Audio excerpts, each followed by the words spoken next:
Well, next I'm going to ask Kent Ost-Tst of the Family Foundation, and he is going to talk about some issues, expanded gambling and others.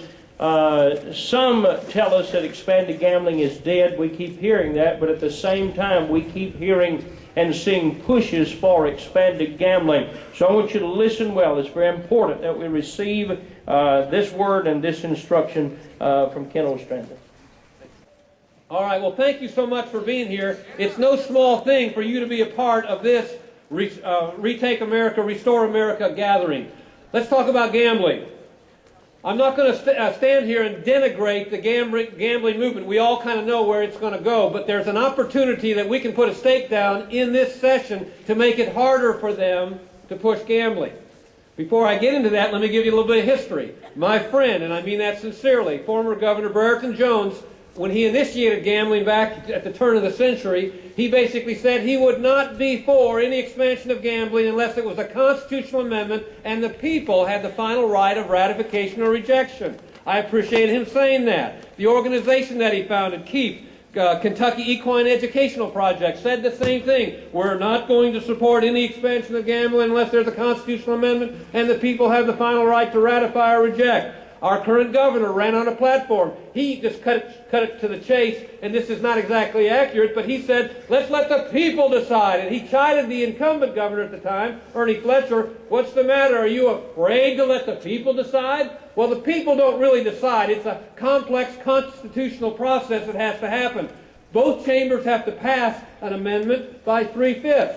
And then the people get to ratify or reject it. But basically they all said the people are going to be involved. But guess what?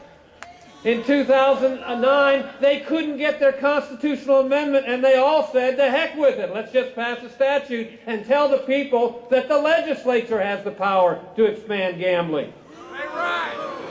Now let me show you something very simply. You can't read this. It's not quite big enough. It's not quite as big as this poster, but I'll read it for you. This is the ballot question in 1988 that they appealed to. They're saying that in 1988, when those of us who were old enough to vote, and I was, when we voted for this, that we gave the legislature the opportunity, the authority to regulate gambling. But let me read it to you, and you'll hear the word lottery 3 times in the 3 phrases that I read. Number 1, shall Section 226 of the Constitution be amended to provide that the General Assembly may establish a Kentucky state lottery. Second phrase, may establish a state lottery to be conducted in cooperation with other states, Powerball. And that any lottery so established shall be operated by or on behalf of the Commonwealth of Kentucky. That was about lottery, wasn't it? Yep. Did you, if the legislature believed that we gave them the authority to regulate and expand gambling, then the question would have read, do you give the legislature the authority to expand gambling?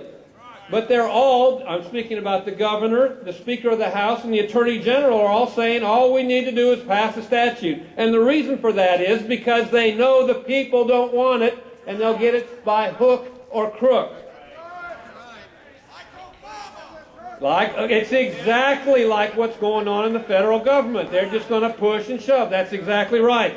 And get a load of this. When they failed with the constitutional amendment in 2009 and went to the statute, they failed there. The governor then called a special session last summer, and he's going to pass it through a special session.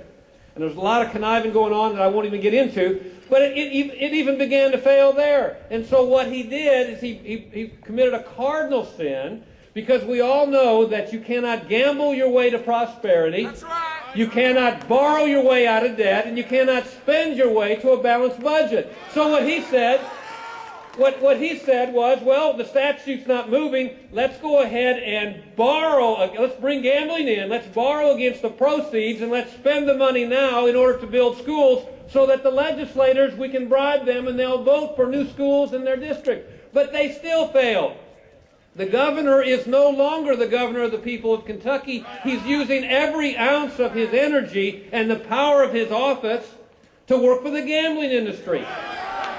In fact, after he failed during the summer, he then started a new tactic. He said, as a Democrat, he said, I'm going to give good government jobs to Republican senators who voted against gambling, in order to get them out of the Senate. And he started with that, okay? He succeeded in a special election to replace the senator who took the first job. They won by 200 votes. It was a three-way race, and the two candidates who lost were both against gambling. You add up their votes, and the anti-gambling votes would have won. But the governor pressed on, and on December 8th, he had another special election. They spent $1.5 million trying to get their man elected. The people caught on to it. The people voted 56 to 44. We don't want that guy. And the governor's plans failed. It crashed and burned because the people were involved. He's making one last effort. One last effort. What he's trying to do now is he's built his budget on gambling. He built it right in, $780 million, which he expects you to lose, and he's built his budget on it. And by doing that, he's basically trying to make the legislators the bad guys, because they're going to have to cut that budget back, and people are going to moan and groan and what have you, and he's trying to force them to vote for gambling. Well, we've got a solution for him. There's a House concurrent resolution, HCR 180. That's the number of it, 180, because we want him to take a 180-degree turn, okay? And what it is, it's simply a resolution that can be passed by both chambers, and what it says is, if there's going to be expanded gambling, we're going to do it by a constitutional amendment, and we'll guarantee that the people will have the final right of ratification or rejection.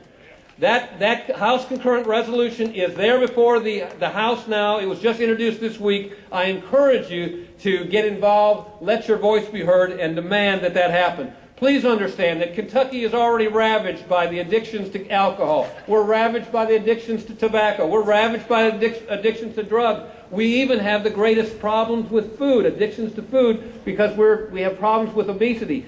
Why in heaven's name would we bring the most addictive form of gambling here, slot machines? They're called the crack cocaine of gambling. Why would the governor introduce that? Would any leader, any parent introduce that or suggest that to their children? Why would the governor, the leader of this state, suggest that same thing? Follow the money. That's a good answer. Yes, that's right. It is true that this governor received towards his campaign, $1 million gift in his last campaign by a person who wanted to have a casino up in northern Kentucky. A $1 million gift to a 527 that supported the governor. Anyway, what I would encourage you to do is continue to pray, as has been said. I don't know how many people are here today, but if each of you got 10 more people, 5 couples, 5 husbands and wives to call, that would multiply this times 10 times, and your voice would be heard. Thank you very much.